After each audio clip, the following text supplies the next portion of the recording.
Amém. Gente, a gente vai compartilhar hoje sobre um assunto. Lembrando, né? A gente está falando sobre a igreja, né? A gente está falando sobre as marcas da igreja, as expressões da igreja, sobre a base doutrinária, né, do que é a igreja de Cristo, certo? Na nossa perspectiva, na nossa forma de enxergar, de crer, dentro da cosmovisão que o Senhor tem trazido a nós. E hoje é um dos assuntos, assim, que é muito curioso pensar, que há uma tendência grande da gente fugir desse assunto, que é o assunto disciplina eclesiástica, né? Por quê? Porque geralmente quando os assuntos são muito sensíveis, qual a tendência que a gente tem, gente? A gente deixa para uma conversa mais reservada, a gente deixa para uma coisa mais, né? Mais assim, vamos abrandar, né, e tal. E isso, talvez o nosso maior desafio seja a gente não sonegar a mensagem em sua totalidade, abrangência e profundidade. Amém, gente? E disciplina eclesiástica, diga-se de passagem, alguns de nós aqui talvez tenham marcas traumáticas de disciplina eclesiástica, tudo bem? Mas o fato de nós termos marcas ruins não quer dizer que a gente não vai tratar esse assunto com saúde e com seriedade. Amém, gente? Então, vamos abrir o texto para a gente começar? Porque são 9 páginas de esboço. Vamos abrir em Hebreus 12. Hebreus 12, do verso 5 ao 15. Os irmãos sabem que eu tenho, assim, preferido, né, a NAA, que é a Nova Almeida Atualizada. Só que esse texto eu peguei da NVT. Eu achei esse texto na NVT um pouco mais explicativo, correto? Então escolhi pela NVT, tá bom? Vamos ler, gente? O que está dizendo aqui, ó? Acaso vocês se esqueceram das palavras de ânimo que Deus lhes dirigiu como filhos dele? Ele disse: meu filho, não despreze a disciplina do Senhor. Não desanime quando ele o corrigir, pois o Senhor disciplina quem ele ama e castiga todo aquele que aceita como filho. Enquanto suportam essa disciplina de Deus, lembrem-se de que ele os trata como filhos. Quem já ouviu falar de um filho que nunca foi disciplinado pelo pai? Se Deus não os disciplina, como faz com todos os seus filhos, significa que vocês não são filhos de verdade, mas ilegítimos. Uma vez que respeitávamos nossos pais terrenos, que nos disciplinavam, não devemos nos submeter ainda mais à disciplina do Pai de nosso espírito e assim obter vida?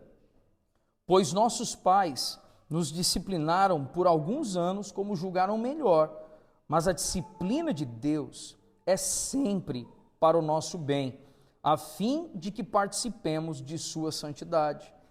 Nenhuma disciplina é agradável no momento em que é aplicada, ao contrário, é dolorosa. Mais tarde, porém, produz uma colheita de vida justa e de paz para os que assim são corrigidos. Portanto, revigorem suas mãos cansadas e seus joelhos enfraquecidos.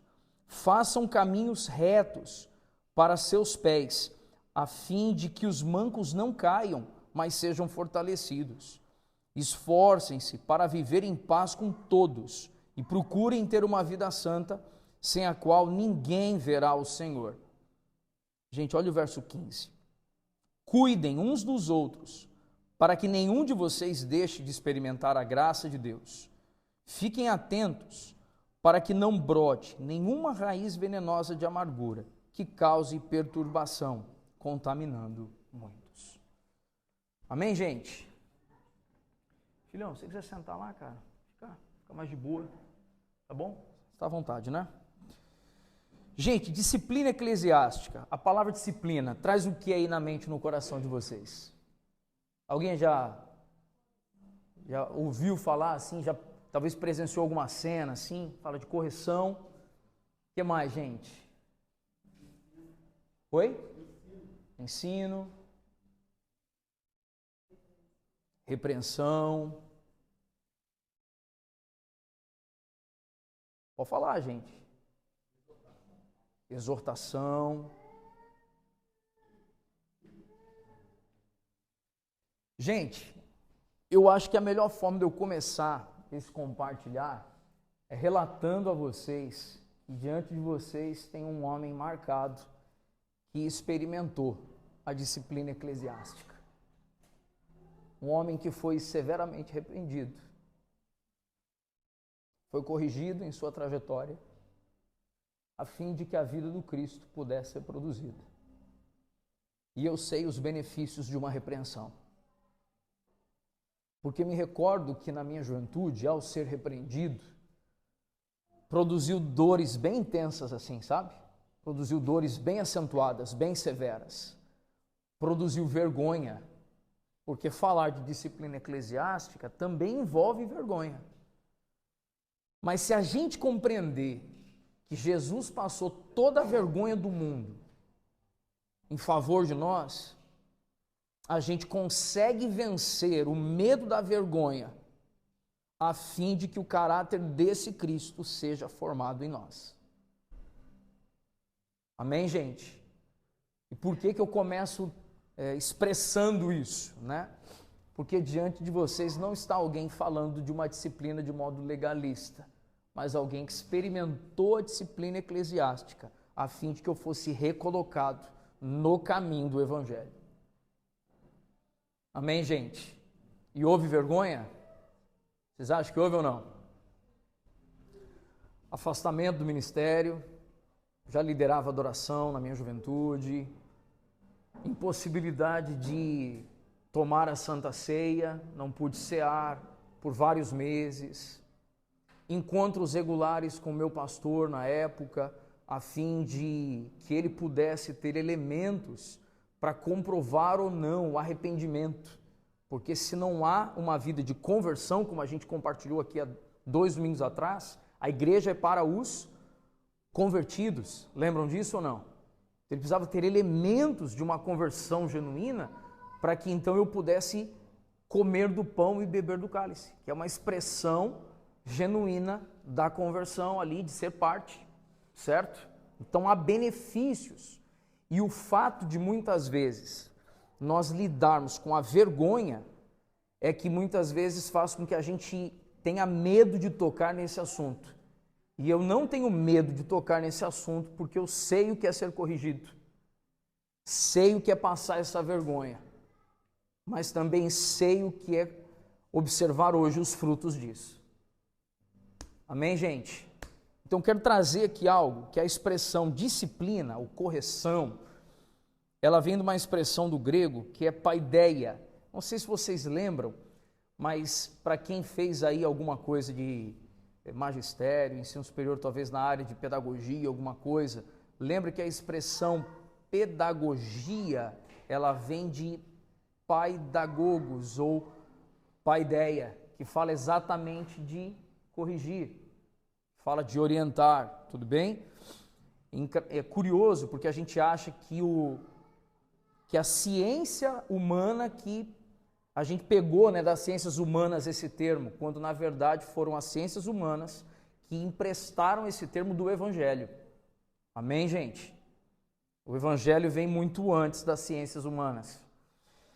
E paideia fala do cultivo da mente e da moralidade, e emprega para esse propósito, ora, ordens e admoestações, ora, repreensão e punição.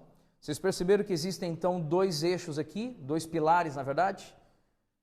Está falando de ordens e admoestações, primeiro eixo, e o outro eixo está falando de quê, gente? Repreensão e punição. Lembrando que o termo punição aqui, gente, não é o termo que a gente às vezes pensa, né? Aquela coisa maldosa, né? A gente vai construir um entendimento ao longo do tempo. Tudo bem? E aí o que nós vemos? Que na nossa jornada de vida, o que a gente está buscando construir? O que a gente espera? Por que a gente se reúne? O que a gente entendeu do Evangelho? O nosso projeto de vida. Qual é o nosso projeto de vida dentro do propósito eterno de Deus? A gente usa uma frase, né? Que o propósito de Deus é ter uma família de muitos filhos, semelhantes a quem? A Jesus. Então o nosso objetivo é seguir numa direção. E qual é a direção? Cara, eu quero ser semelhante a quem? A Jesus. Meu objetivo é esse. Ser semelhante a Jesus no caráter, nas inclinações, no entendimento, na sensibilidade. E nesse processo, Jesus ele nos deu a sua maior metodologia. Inclusive, vai ser um assunto para nós daqui a um tempo. Qual foi a metodologia que Jesus deixou para a gente? Está lá em Mateus 28, 18 em diante, diz o quê?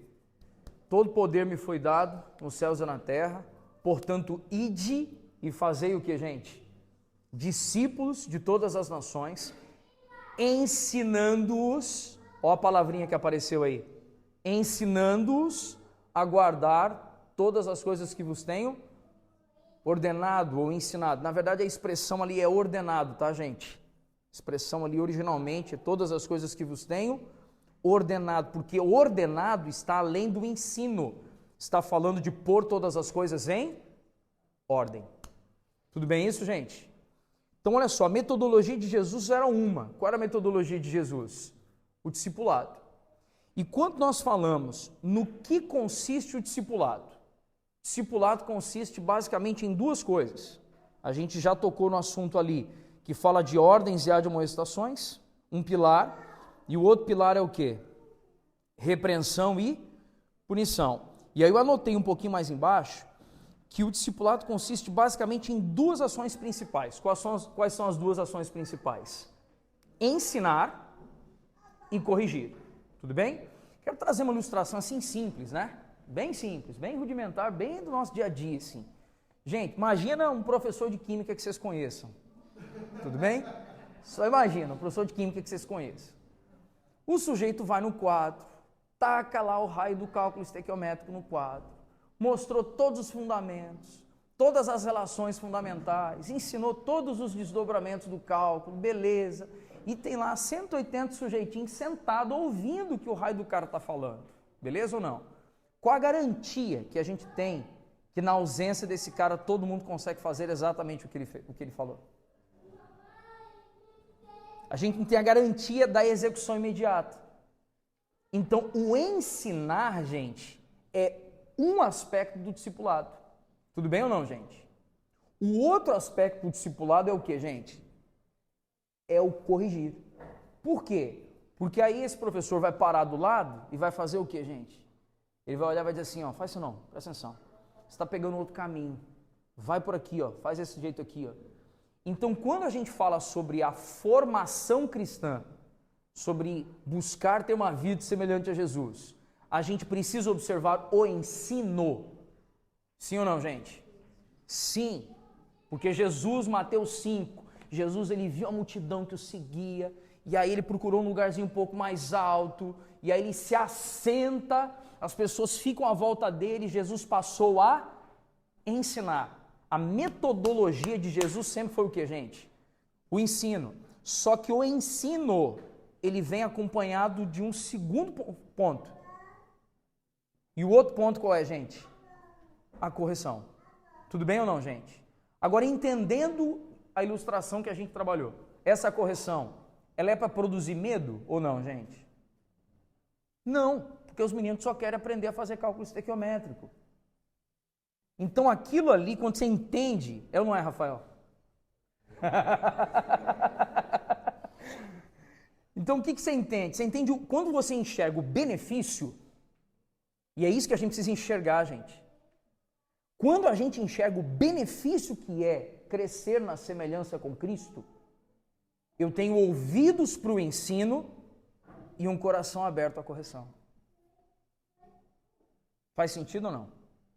Porque eu estou enxergando benefício. Eu estou calculando o benefício. A disciplina, ela tem dois aspectos. Então eu falei sobre os dois pilares, ensino e o quê?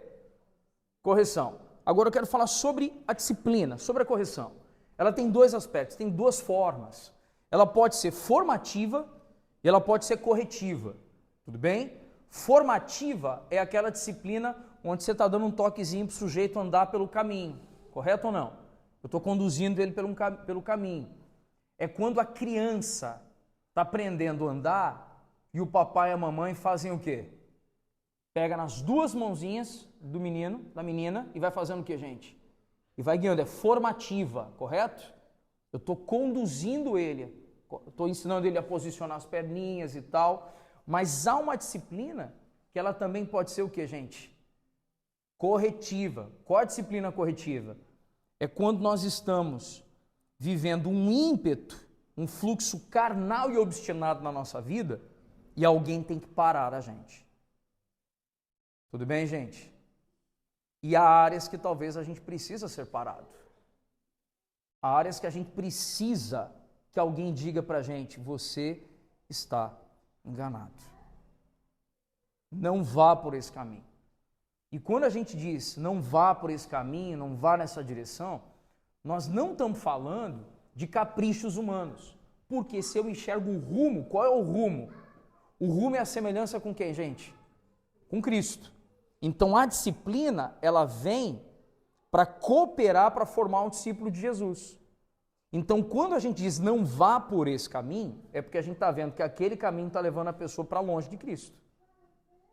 Então a gente não tem que temer a disciplina quando a gente compreende na mente e no coração o benefício que é o resultado da disciplina. Por isso que o autor aos Hebreus, ele diz assim, nenhuma disciplina no começo é joia. No começo a disciplina é o que, gente?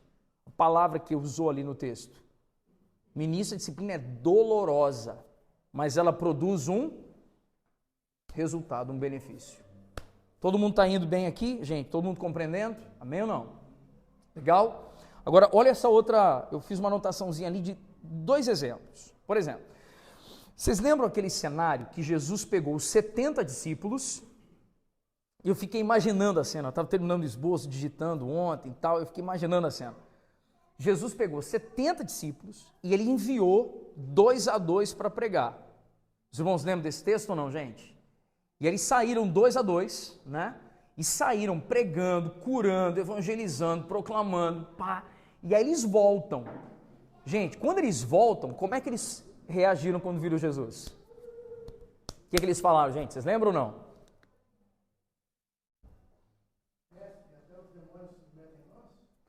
Os demônios se submetem. Gente enferma foi o quê? Foi curada. Gente oprimida foi liberta. E sabe-se lá, de repente alguém não ressuscitou. A gente não tem elementos completos, mas enfim, verdade é que milagres aconteceram. Foi ou não foi? Eles saíram, milagres aconteceram. Quando eles voltaram com o coração. Mestre, aconteceu isso, aconteceu aquilo e tal. E aí Jesus fez o quê? O que Jesus fez? Jesus falou para eles. Vocês não têm que se alegrar, é por causa disso que vocês estão relatando que vocês fizeram. Vocês têm que se alegrar porque o nome de vocês está arrolado no livro da vida do Cordeiro. O que Jesus acabou de fazer, gente? Jesus acabou de exercer uma disciplina formativa ou corretiva ali. Pode falar, gente, não tem problema não. Se a gente tiver equivocado, a gente corrige. Aos meus olhos, ali não houve pecado, tudo bem ou não, gente? Eles eram ainda novos, estavam começando a construir o entendimento do discipulado, do evangelho e tal. Então Jesus ali reorientou o olhar deles. Eles estavam empolgadíssimos com algumas coisas, só que Jesus estava, em outras palavras, dizendo assim, não é sobre isso que eu quero que vocês se apeguem. Não é nisso que eu quero que vocês estejam presos. Eu quero que vocês estejam apegados ao fato de que o nome de vocês está escrito no livro da vida do Cordeiro. É isso que eu quero que vocês se apeguem. Então isso foi ou não foi uma disciplina? Mas foi uma disciplina o que, gente? Formativa. Porque trabalhou a mentalidade, trabalhou a compreensão, trabalhou o entendimento. E aí, quando a gente compreende isso, a gente inclusive consegue dar mais ouvidos a irmãos ombro a ombro com a gente. Porque a gente compreende que outros irmãos podem ter amadurecido mais que a gente em algumas áreas. E ouvi-los pode cooperar para nos conduzir no caminho. Só que tem um outro cenário que eu escrevi aqui também. Primeiramente ali em Mateus 16, um texto todo mundo conhece, né? Jesus perguntando para os discípulos, né, quem as pessoas aí, quem os homens dizem que eu sou? Aí os discípulos responderam, uns dizem que tu és João Batista, outros dizem que tu és Jeremias ressuscitado, Elias ressuscitado, os profetas e tal, pá. Jesus vem e pergunta, e vocês? Quem vocês dizem que eu sou? E aí Pedrão respondeu o que, gente? Tu és o Cristo. Ali é o termo messiânico, né? É o termo que revela que Pedro entendeu que o Messias esperado era Jesus de Nazaré.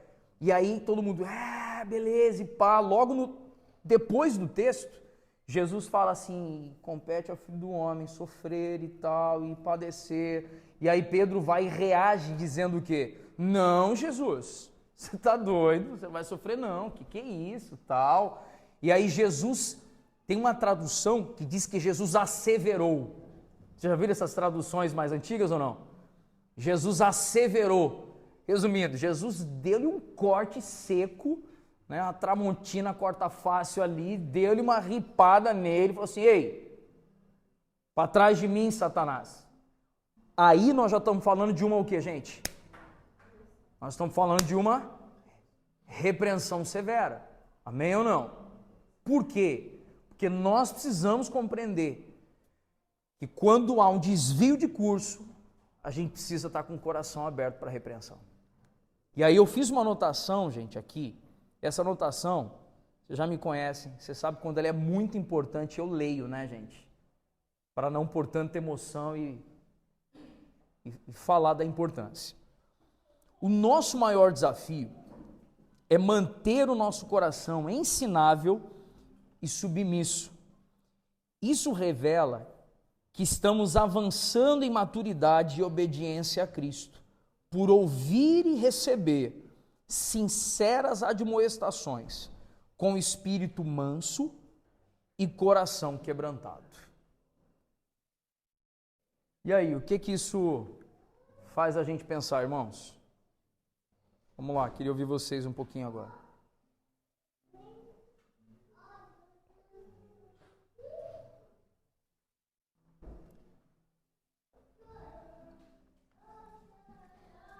Vamos, gente. O que isso faz vocês pensarem aí, a priori?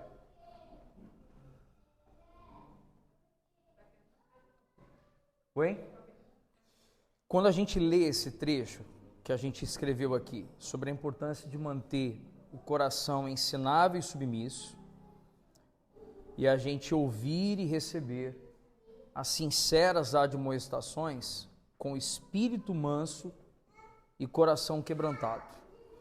Então, comentar algo assim, como é que a gente se vê diante disso, assim, se é fácil, é difícil, como que a gente enxerga, como que a gente se sente.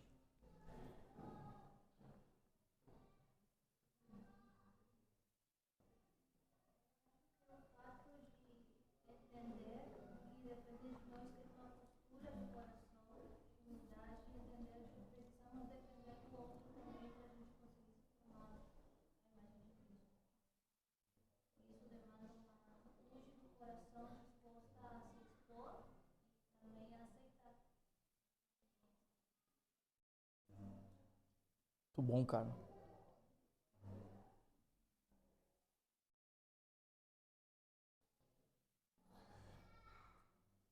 Pode falar, Filipão. Você puxou o ar aí para falar.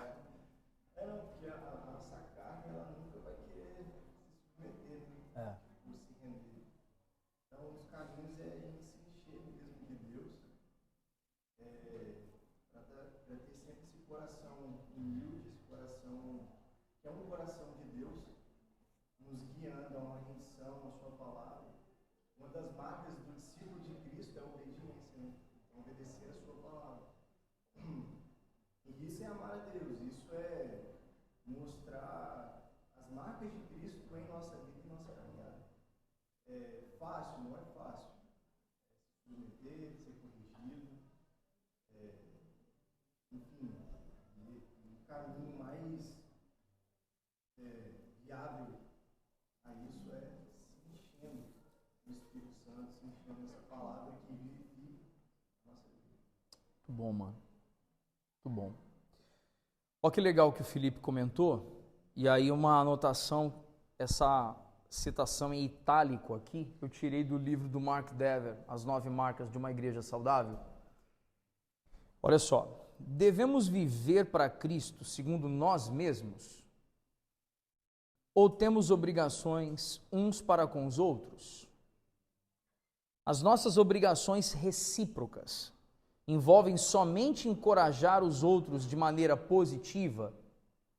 Ou talvez incluam a responsabilidade de falar honestamente sobre faltas, erros, afastamento das Escrituras e pecados específicos? As nossas responsabilidades para com Deus incluem, às vezes, o tornar públicas essas questões? E aí, gente? Dá um gelo na espinha, dá uma lida nisso daqui, dá ou não dá, gente? Quando a gente fala do tornar pública, gela ainda mais um pouquinho, não é, mano? Claro que o tornar pública, nós não estamos falando de abusos, tá, gente? E calma que nós não temos nenhuma visão extremada do assunto. A gente vai construir um entendimento aqui. Vamos lá? A outra página, eu coloquei algo assim: não imaginemos, nem presumamos que somos tão justos como deveríamos ser, como se Deus já houvesse acabado a sua obra em nós. Precisamos ser abertos à correção. Tudo bem? Gente, de fato, fácil ou difícil aceitar a correção, gente? Difícil e difícil com força. Só que tem uma coisa que a gente precisa trazer como elemento. Quer ver uma situação? Se a gente pega, por exemplo, a Monique tem o Noah, está com quantos anos? 4,5? Então o Anderson e a Monique são pais do Noah, né? A Deviane tem o Joaquim, que é menorzinho também, vai fazer 3 aninhos, certo? Aí tem o João ali do Rafa, tem o Tiaguinho ali do Ayer. O que a gente vai notando? Quando os meninos são pequenos, e aí você vai corrigir, eles esperneiam, é ou não é verdade? E se joga no chão, e grita. Gente, eu lembro uma cena, Shopping Vitória, eu disse alguma coisa pro Daniel, era um não, alguma coisa assim, que eu falei para ele que não ia fazer, que não sei o que e tal. Gente, Daniel se jogou no chão e começou a gritar e se espernear. E aí quem olhava em volta achava que a gente estava fazendo o quê? Nossa, esse pai é ruim, né? E aí, às vezes o pai e a mãe é fortemente tentado a deixar fazer para evitar o quê, gente? A vergonha. Nesse aspecto eu era bem sem vergonha, então, né? Porque eu pegava, levantava o cabo, levanta aí, rapaz. Levanta aí. Você já tem 10 anos, por exemplo, entendeu? Falava, lembrava ele a idade dele. Ei, você vai fazer isso, cara? O que é isso? Vai espernear. Por quê? Porque uma característica da maturidade é não espernear quando a gente está sendo corrigido. Tudo bem ou não, gente? E isso não é para cobrar maturidade. Isso é para lembrar que nós temos a oportunidade de crescer. Então, quando alguém está me corrigindo e eu estou sendo aqui, estou querendo espernear, pense na oportunidade que você tem de crescer agora. Fala, Rafa. Realmente, assim, se a gente ceder ao impulso de responder na hora, nunca vai, nós nunca vamos aproveitar realmente aquilo que foi dito. Pode até ser naquela, agora não falando nem de uma autoridade, falando de uma pessoa que está, um outro irmão apontando uma falha sua que o Marco deve colocou, então tipo de coisa que deve acontecer no igreja, né? Pode até ser que o irmão esteja errado, mas se a gente ceder a reagir na hora, se a gente ceder a esse impulso, responder na hora, a gente vai sempre se defender. Sim. O ideal é deixar entrar uns dias aí. Sim. Ter essa postura, né? Tipo, mesmo se eu achar de cara que eu tô certo, deixa eu ficar uns dias com esse feedback aqui. Processar, né? Não vou conseguir. Alguém talvez deixa a coisa muito na hora aceitar. Mas é difícil. A maior parte de nós, Sem dúvida, mano.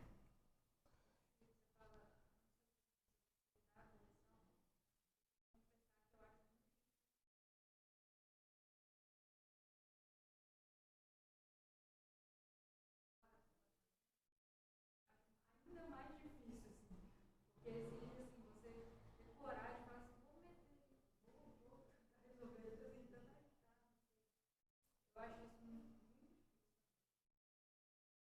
Você tem um casal de amigos, você quer chamar a atenção deles em relação a uma coisa que você tá vendo. Pode ser melhor, assim, às vezes com um casal.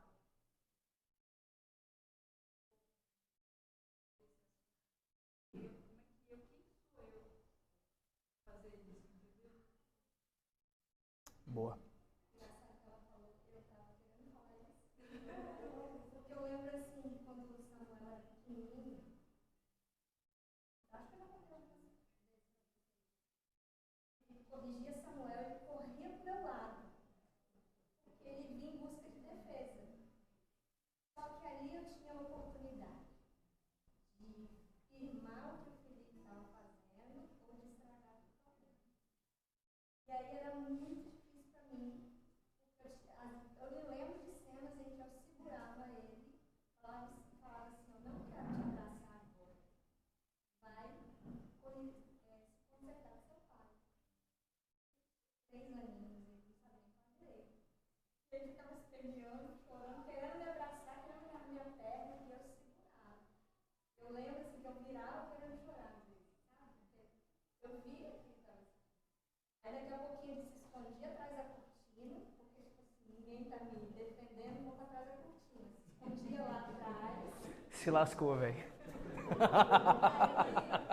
Aí eu ficava observando, né? Eu ficava observando, daqui a pouquinho ele ia pro pai dele, dava um beijo na perna, dava um abraço na perna, tipo assim, pai, me perdoa, eu fiz errado. Então o Samuel ele cresceu com essa cultura, eu posso errar e meu pai pode me corrigir.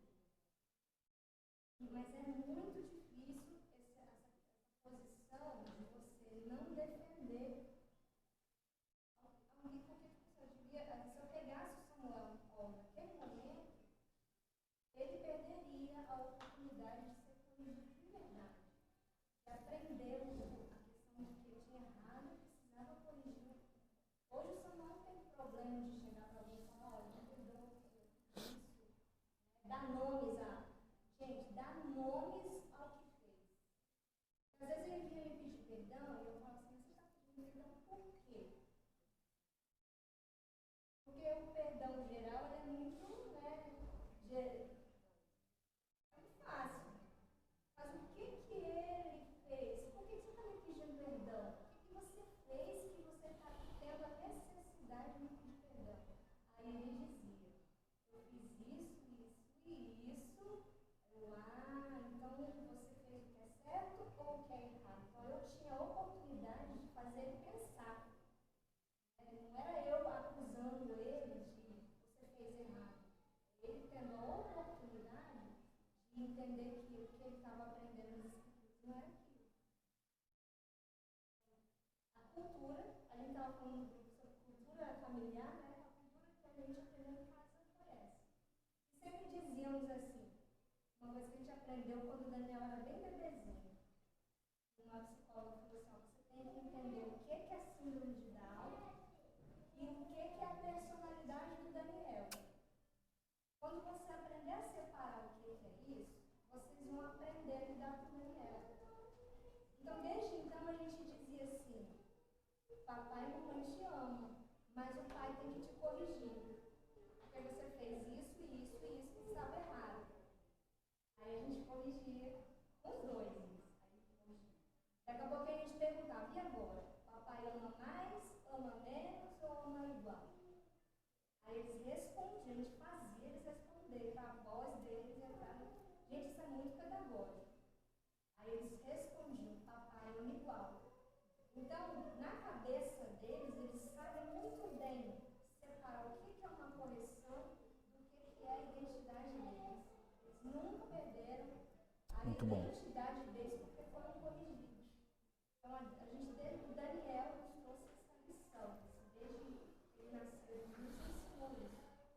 separar o comportamento da identidade, o amor da disciplina. Entender de que o pai corrige o filho que ama.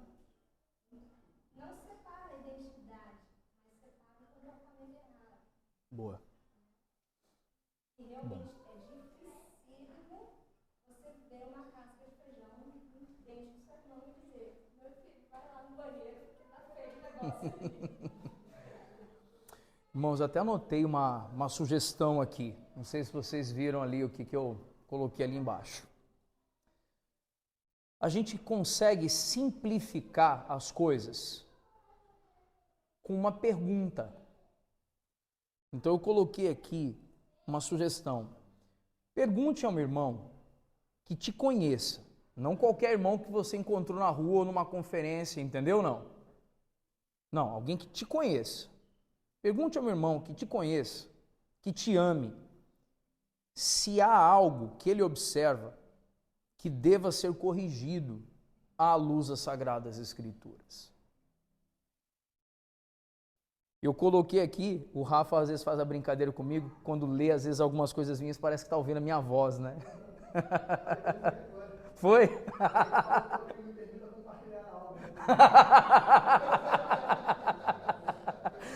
Ai.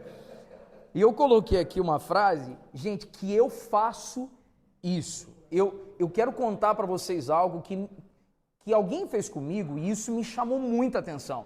E eu passei a fazer isso. Não necessariamente eu consigo fazer do jeito que eu gostaria, tudo bem, gente? Mas é uma coisa que eu venho buscando. Então eu coloquei assim uma pergunta que eu tenho feito. Tenho alguns bons amigos na minha caminhada. E às vezes eu vou lá e falo: queridão, tem alguma coisa em mim, cara, que você está vendo que traz prejuízo para a minha vida, para a minha família e para a igreja local? Por quê? Porque a Thaísa tocou no assunto, que às vezes é difícil corrigir, né? Mas e se a gente abrir a porta para ser corrigido? Consegui me expressar bem? Então, se você abre a porta, se você chega num irmão que te ama, te respeita, que vai tratar você com amor, com zelo, e você fizer essa pergunta, olha a diferença. Assim, cara, tem uma coisa que você está vendo, que está fora do lugar. Porque, por exemplo, eu tive uma conversa recente, né, com algumas famílias, né, que a gente foi recebendo. A gente recebeu o Felipe e a Bruna, recebemos o Hélio e a Karina, né, a gente vai em breve receber o Anderson e a Monique, né, e aí eu fui conversando, né, algumas questões.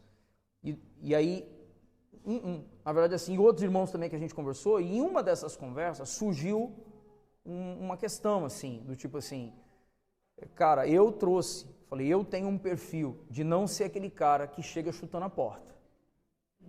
Eu tenho esse perfil, de não chegar chutando a porta. Mas eu vou abordando, e vocês que estão comigo desde o começo sabem o que significa a palavra abordar. É ir pela borda, mas eu vou tentar chegar. Agora a gente pode simplificar as coisas. Como é que você pode simplificar a coisa, gente? Chega e pergunta, assim, irmão, pastor, ou um outro irmão caminha junto, assim, cara, o que você está vendo aí? Você está vendo que está sendo um prejuízo para a minha vida, para a minha família, para a igreja? Porque quando você faz isso, a gente está vivendo o sujeitando-vos uns aos outros no temor do Senhor. Você está se permitindo ser corrigido. Estou conseguindo me expressar com clareza ou não, irmãos? A gente está abrindo a porta da correção. Agora, eu escrevi uma coisa embaixo. Mas lembre de ouvir com o coração aberto e sem se defender. Tudo bem? Se permita ser amado, cuidado. Mas também ser corrigido, pastoreado. Por quê? Porque quando a gente perguntar, a gente sabe qual é o grande problema quando a gente pergunta? É que alguém pode responder com a verdade. Gente, sabe quem me encorajou isso aqui? Tem um pastor amigo precioso. Ele em breve virá aqui, a gente vai trazê-lo aqui. Ele tem a minha idade, nós nascemos no mesmo mês, no mesmo ano, fomos ordenados ao ministério pastoral no mesmo ano, muitas similaridades assim, né? Ele mora na região da Grande Vitória, e aí quando ele foi completar 40 anos, ele resolveu ligar para alguns amigos e falar assim: mano, fala meus podres. Falei, você tá de brincadeira que esse cara tá fazendo isso comigo? O cara é pastor de uma igreja relevante, uma igreja que tem voz na cidade. O cara tem voz na cidade em relação ao evangelho, assim, você tá entendendo? E o cara me liga e fala assim: fala meus podres. E aí quando o cara faz um negócio desse, eu falei, gente, eu sou muito orgulhoso mesmo, porque eu nunca tinha feito isso. Eu nunca tinha feito isso. E aí eu deixei passar uns 15 dias, entendeu, gente? Aí liguei para ele e falei, mano, deixa eu te pedir uma coisa, fala meus podres agora. E ele falou. E ele falou. E qual o detalhe? Quando o outro fala em amor, irmãos, os pontos cegos recebem luz. E aí o Cristo entra e o poder do Evangelho vem para produzir transformação, porque a gente agora está consciente das áreas de falha, das áreas de erro. Consigo me expressar bem, irmãos? Amém?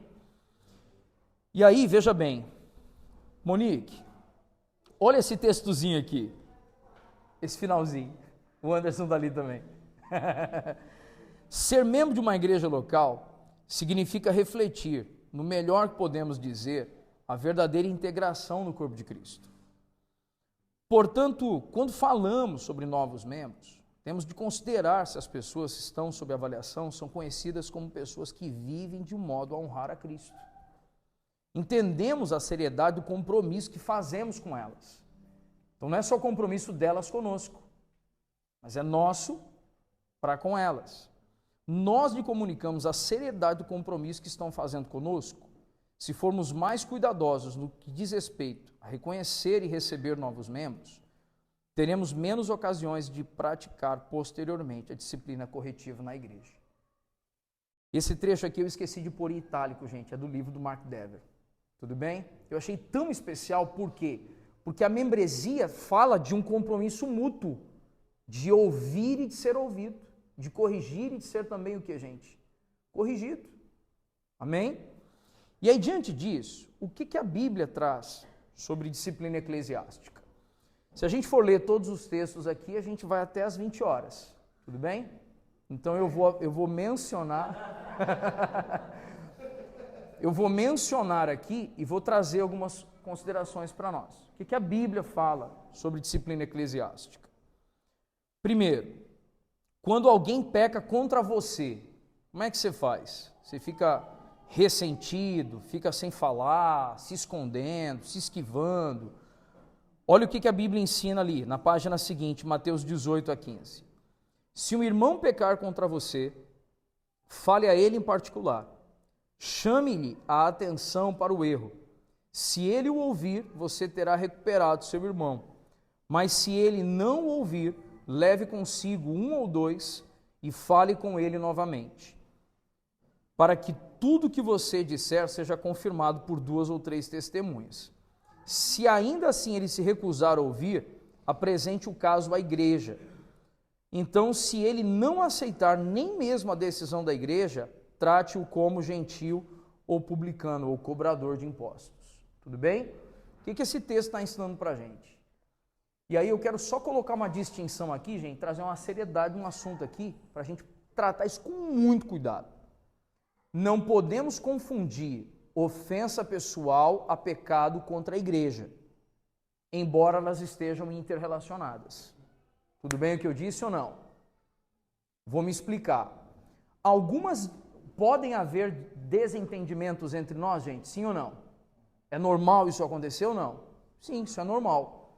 Só que porque houve um desentendimento em nível pessoal, eu não posso já alegar que houve um pecado, por exemplo, moral contra a igreja local, embora isso possa ferir a unidade da igreja, certo? Entretanto, a Bíblia ensina um procedimento aqui para nós. Qual o procedimento? Se tem uma ofensa para tratar, nível 1. O que é o nível 1, gente? Vá ao irmão e converse com ele. Tudo bem? Gente, tempo não cura ferida. Tempo só cura o que está cicatrizando, que já foi tratado.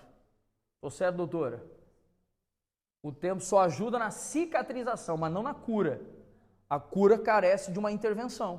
Amém ou não, gente? Então, por que isso é importante? Porque nós não devemos pôr panos quentes nas coisas que precisam ser resolvidas. Tem um livro de Wayne Cordeiro, Andando com um Tanque Vazio, que fala, o Wayne Cordeiro tem uma fala que eu gosto demais, vocês já me ouviram falar sobre isso. Não são os problemas que matam você, são os problemas não resolvidos. Amém ou não, gente? E Jesus já deu aqui a receita. Qual a receita?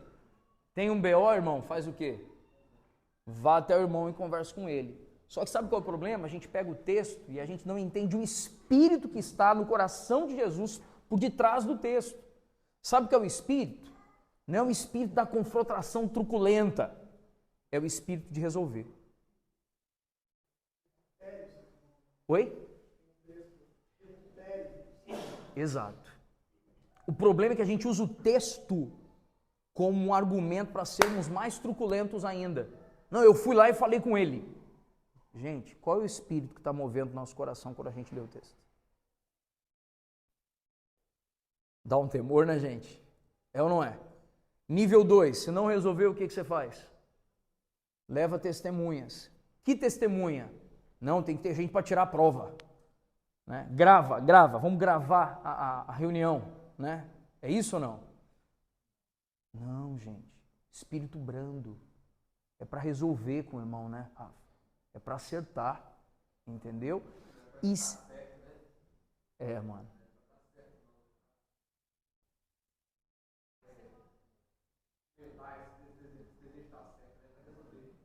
Exato.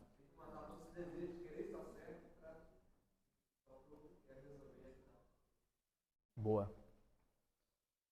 E o outro nível seria levar até a igreja, certo? Ou seja, está falando de alguém que aí endureceu o coração, que não está querendo ouvir. Aí você leva à igreja. Quando diz leva à igreja, vai trazer a pessoa, botar sentada aqui. É assim que nós estamos falando ou não, gente? Assim, ó, nós estamos hoje aqui desligando do hall de membros e tal. É isso que nós estamos falando ou não? Gente, se nós entendemos que um grupo caseiro é uma expressão da igreja, muitas vezes isso vai ser tratado em um grupo caseiro. Público no sentido de um grupo caseiro, um grupo restrito. Amém ou não, irmãos? Mas muitas vezes, e aí eu vou assumir o meu encargo perante o Senhor, assim, né, e perante os irmãos, que se um dia isso for necessário, trataremos com piedade, mas trataremos. Amém, irmãos? Só que tem um texto aqui, que é o próximo texto, de 1 Coríntios 15, que é o texto que 1 Coríntios 5, que é o texto mais usado para explicar sobre disciplina. E o propósito de disciplinar não é matar o irmão, mas sabe qual é o propósito de disciplinar? Que ele enxergue que ele está indo para o inferno. Resgatar. Esse texto, Bruna, não sei se a gente vai lembrar do texto, mas é quando a gente foi na igreja de Corinto, que havia um homem que estava se deitando com a madrasta. Tudo bem? Era a mulher de seu pai, né? Então ali não estava usando a expressão mãe, tudo bem, gente? Então provavelmente era uma madrasta e ele estava tendo relações íntimas com aquela mulher. E qual era o problema? O problema não era só o pecado do irmão. Gente, isso é sério. O problema não era só o pecado do irmão, era o pecado do irmão e a omissão da igreja. Ouviram isso ou não, gente? Havia o problema do pecado, mas a omissão da igreja estava impedindo ele de enxergar que ele estava indo a passos largos para onde? Para o inferno. Estava se perdendo. E a correção, ela vem quando ele diz assim, entregue ele para Satanás, né? Já ouviram essa expressão ou não? Entregue ele para Satanás. Quer dizer que eu estou, vai para o capeta, né? É isso que nós estamos falando ou não? Não. Nós estamos falando que você está vivendo no engano e o pai da mentira quem é? É o diabo. Então, se você está vivendo o engano, então você está vivendo com outro pai que não é o Pai Celestial. Entende a ideia ou não, gente? Amém? E aí eu fiz uma anotação na página seguinte. Olha só. Por que Paulo foi tão duro quanto a tudo isso? Será que ele odiava esse homem? Não. Paulo o disse, porque esse homem estava profundamente o que, gente? Enganado. Ele pensava que poderia ser um cristão, olha como isso é forte. Ele pensava que poderia ser um cristão e ao mesmo tempo desobedecer deliberadamente o Senhor. E talvez imaginasse, e aí eu coloquei algo em negrito ali, e a igreja lhe permitiu pensar assim. Então a omissão de uma igreja quanto a uma prática deliberada de pecado é tão grave quanto a prática do próprio pecado. E aí nós entendemos a importância da disciplina eclesiástica. Que a disciplina eclesiástica não é para pegar alguém, rachar a pessoa no meio e jogar a pessoa fora, mas é mostrar com o coração terno e amoroso: você está longe do Evangelho. Amém ou não, gente? Estou conseguindo me expressar bem aqui com clareza para os irmãos? Amém? E aí, veja bem, tem outras coisas aqui para a gente entender, né? Paulo fala sobre como que a gente deve restaurar alguém que foi apanhado em pecado. Então, quando a gente surpreende alguém, né? Alguém é surpreendido na prática deliberada de pecado, a gente já ripa essa pessoa. Olha o que Paulo está ensinando aqui. Irmãos, se alguém for vencido por algum pecado, vocês que são guiados pelo Espírito devem, com mansidão, ajudá-lo a voltar ao caminho certo. Olha que especial isso. Então o propósito da disciplina é cooperar para que o outro faça o quê, gente? Volte para o caminho certo. Deixa eu aproveitar e tocar numa coisa aqui, num assunto aqui. Qual é a metodologia de Jesus? Qual é o nosso propósito? É que sejamos semelhantes a quem? A Jesus. A metodologia de Jesus tem um nome. Qual é o nome da metodologia? Discipulado. E aí, gente, a etimologia da palavra discipulado é a mesma de discípulo, que é a mesma de disciplina. O que a gente está entendendo? Que a disciplina é o meio pelo qual, durante o discipulado, formamos o discípulo de Jesus. Essa disciplina pode ser formativa ou pode ser corretiva. Amém ou não, gente? Mas nós estamos focados num propósito. Qual é o propósito? Formar discípulos de Jesus. Então a disciplina coopera para isso. E aí vamos lá. Em Tessalônica tinha um outro problema. Em Tessalônica tinham pessoas que estavam ociosas, não faziam nada. E para piorar a situação, defendiam sua inatividade como argumento de que isso era vontade de Deus. Então olha só esse texto aqui. E agora, irmãos, nós lhes damos a seguinte ordem em nome do Senhor Jesus Cristo. Mantenham-se afastados de todos os irmãos que vivem ociosamente e não seguem a tradição que receberam de nós. Que tradição? Porque Paulo, gente, trabalhava até mesmo enquanto pregava. Ele fazia tendas e pregava. Amém, gente? Continua a leitura aqui. Pois vocês sabem que devem seguir o nosso exemplo. Não ficamos ociosos quando estivermos com vocês, nem nos alimentamos às custas dos outros. Trabalhamos arduamente de noite, a fim de não sermos um peso para nenhum de vocês. Embora tivéssemos o direito de pedir que nos alimentassem, queríamos lhes dar o exemplo. Quando ainda estávamos com vocês, lhes ordenamos: quem não quiser trabalhar não deve comer. Contudo, soubemos que alguns de vocês estão vivendo ociosamente, recusando-se a trabalhar, intrometendo-se em assuntos alheios. Ordenamos e insistimos em nome do Senhor Jesus Cristo que sosseguem e trabalhem para obter o próprio sustento. Quanto a vocês, irmãos, nunca se cansem de fazer o bem. Embora quem se recusa a obedecer, observem, quem se recusa a obedecer aquilo que lhes digo nessa carta, afastem-se dele para que se sintam envergonhados. Não considerem como inimigo. Olha que especial isso. Não considerem como um inimigo, mas advirtam-no como a um irmão. Então, o que Paulo está ensinando aqui, gente? Olha que forte. Paulo está falando aqui, gente, vamos tratar as adversidades, mesmo que haja algum tipo de luta, de tensão, vamos tratar não como inimigo, mas tratá-lo como um irmão. Porque o propósito é o que, gente? É formar o discípulo de Jesus. Esse é o objetivo. Amém? Como os cristãos antigos conduziram a disciplina eclesiástica? Você quer falar, filho? O coração aquele curso descobriu. Você puxou o ar aí, vai lá. Eu ia mencionar a questão da autoridade. Jesus é muito claro. Jesus é muito claro em dizer que a igreja teria a sua autoridade para fazer isso.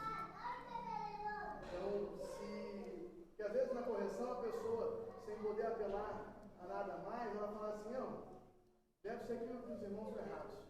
Ela pode acreditar que está sendo corrigida em vão. Jesus deixou claro, a igreja tem a autoridade de dizer que você está errado. Então, se a igreja está repreendendo, não endureça o coração. Bom. A autoridade, aquele trecho do tudo que ligarem na terra será ligado nos céus, é logo após aquele trecho que você leu. É Jesus dizendo que 2 ou 3 da igreja teriam a autoridade de ligar e desligar irmãos da igreja. Isso é muito sério. Gente, vocês ouviram isso que o Rafa falou? Porque a gente usa esse texto para falar de oração, de não tudo que a gente concordar aqui na terra, Deus vai ligar lá no céu, né? E olha, o texto ele é exortativo. O texto é exortativo. Especial isso, né? Amém? E aí tem uma coisa que eu quero trazer à nossa memória.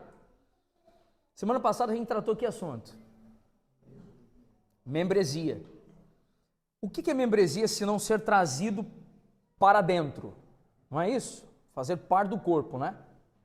Mas Cristo não pode ser unido a uma prostituta. Lembram desse texto de Romanos lá? Forte aquele texto, né? Então, se alguém, por exemplo, está em idolatria ou perversão, e Cristo não pode estar unido a uma prostituta, por isso que se torna muitas vezes importante a disciplina eclesiástica. Para guardar a pureza da igreja. Não como uma justiça humana, mas para guardar a pureza da igreja. Faz sentido ou não, gente? Amém? Vamos lá. Como os cristãos do passado conduziram a disciplina eclesiástica? Escrevendo nesse tema há 50 anos, o erudito em grego, eu não vou pronunciar o nome dele, tudo bem? Para não errar. E aí diz o seguinte: o abuso da disciplina é repreensível e destrutivo. Pior ainda, é o abandono da disciplina. Há 2 gerações, as igrejas aplicavam a disciplina de modo vindicativo e arbitrário, que causava apenas divisão. Hoje, o pêndulo da balança foi para outro extremo. A disciplina é quase totalmente negligenciada. Este é o tempo para que uma nova geração de pastores restaure essa importante função da igreja ao seu legítimo lugar e significado na vida da igreja. Movimento pendular, gente, fala da gente sair de um extremo e ir para onde? Para o outro. Gente, agora eu posso abrir um parênteses de novo. Eu comecei relatando para vocês que eu experimentei a disciplina eclesiástica. Tudo bem? Foram 2 ocasiões, uma na minha adolescência e outra na juventude. Em um desses momentos, houve abuso. Tudo bem, gente? Houve abuso, houve exagero. Entretanto, quando você compreende o benefício, você consegue inclusive se permitir ser curado pelo Senhor, porque você compreendeu o benefício. Amém, gente? Então não é porque alguém abusou que todo mundo agora é abusador. Tudo bem que eu disse ou não? Não é porque alguém foi exagerado que todo mundo agora é exagerado. Aí o que acontece? A gente vê uma geração de pastores acovardados, que não quer exercer mais a disciplina eclesiástica. Quando hoje nós compreendemos, irmãos, que nós queremos ser igreja, a parte da igreja invisível, uma expressão da igreja invisível aqui também na terra, e vamos lutar para permanecer vivendo a pureza da santidade, a pureza e a santidade da igreja do Cristo. Amém, gente? E é muito importante a gente compreender que se um dia eu elevar o meu tom e me tornar alguém intimidador na forma de executar, aí algum irmão deve se dirigir a mim e dizer. E se eu não ouvir, vir com testemunhas, se dirigir a mim e dizer. Você entende isso ou não, irmãos? E é nisso que a saúde da igreja é mantida. Amém? Pois não, Bruna? Antes da gente chegar eu estava pensando sobre isso. As igrejas saem de um extremo, né? Nem só no tempo das igrejas lá, né, do passado, mas há um passado recente,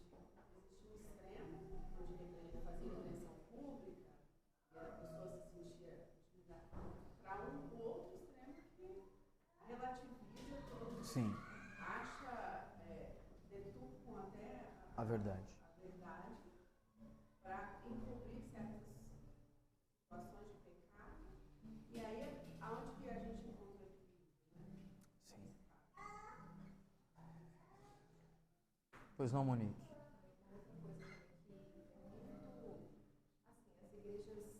Essas igrejas maiores, né, elas vão crescendo, multiplicando. Só que também essa questão da disciplina eclesiástica, quando você tem, por exemplo, membros de alto poder aquisitivo, que você sabe, você dispõe, chega para você, estão vivendo uma vida de pecado, mas o dízimo deles é um dos maiores da igreja.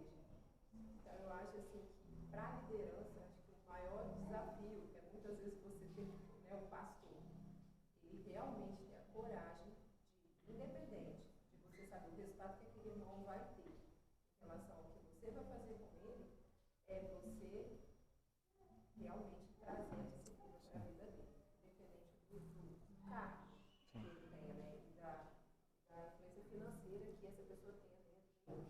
E a gente vê que isso muito acontece. A pessoa, ela tem, entendeu? Dinheiro e tal, e alguns pastores, eles passam a, como ela falou, né, ou em pano quente em cima de determinadas situações, para não perder. Que o Senhor nos guarde. Possamos lembrar uns aos outros da simplicidade dessas conversas que a gente vem construindo ao longo do último ano juntos. Amém? Em 1561, os cristãos reformados expressaram seu entendimento sobre esses assuntos nas marcas da Confissão Belga. As marcas para conhecer a verdadeira igreja são essas. Ela mantém a pura pregação do Evangelho, a pura administração dos sacramentos. Quando eu falo sacramento, quando a gente lê sacramentos, tem duas coisas que a gente tem que lembrar na hora. Quais são? Batismo e ceia, ceia e batismo. Tudo bem? Como Cristo os instituiu, e o exercício da disciplina eclesiástica para castigar os pecados. Castigar é uma palavra que a gente tem medo. Tudo bem? Castigar vem de castidade. São palavras interligadas. O castigo é para expurgar o pecado, não é para oprimir, para subjugar. Tudo bem? Era esse o entendimento dos belgas quando escreveram isso aqui. Tá bom, gente? Só para a gente não assustar com a palavra, tá bom? Em resumo, ela se orienta segundo a pura palavra de Deus, rejeitando todo o contrário a essa palavra e reconhecendo Jesus Cristo como único cabeça. Assim, com certeza, se pode conhecer a verdadeira igreja, e a ninguém convém separar-se dela. Gente, para a gente poder só mencionar um fechamento aqui, lá na página seguinte, tem algumas marcas do porquê praticar a disciplina eclesiástica. Indiretamente, durante as nossas conversas aqui, já apareceram vários deles. Só quero mencioná-los. Primeiro, para o bem da pessoa disciplinada. Todos já conseguiram compreender isso, gente? Amém? Receber isso em seu coração? Há um benefício em ser disciplinado. Para o bem de outros cristãos, quando vem o perigo do pecado. Então, quando alguém vê um irmão sendo disciplinado, produz temor. Ah, mas alguém vai me julgar. Com certeza. Sim ou não, gente? Ué, você tem dúvidas? Com certeza. Mas Cristo está trabalhando em todas as coisas, sobre todos, por meio de todos. Aí esse irmão que começou a julgar, aí algum líder vai ficar sabendo, vai corrigir também esse coração julgador do irmão. Você está entendendo, gente? Cristo está trabalhando o tempo inteiro, a gente aqui é cartesiano demais. Tudo bem? Para a saúde da igreja como um todo, como já dissemos, para o testemunho coletivo da igreja e para a glória de Deus quando refletimos a sua santidade. Para a gente então ler só a conclusão ali, e parte da maneira como devemos amar uns aos outros é sermos honestos, estabelecermos relacionamentos mútuos e falarmos em amor uns com os outros. Precisamos amar uns aos outros e aqueles que estão fora da nossa igreja, os quais são afetados pelo nosso testemunho. Também precisamos amar a Deus, que é santo, que nos chama, não para tomarmos em vão o seu nome, mas sim para sermos santos como Ele é santo.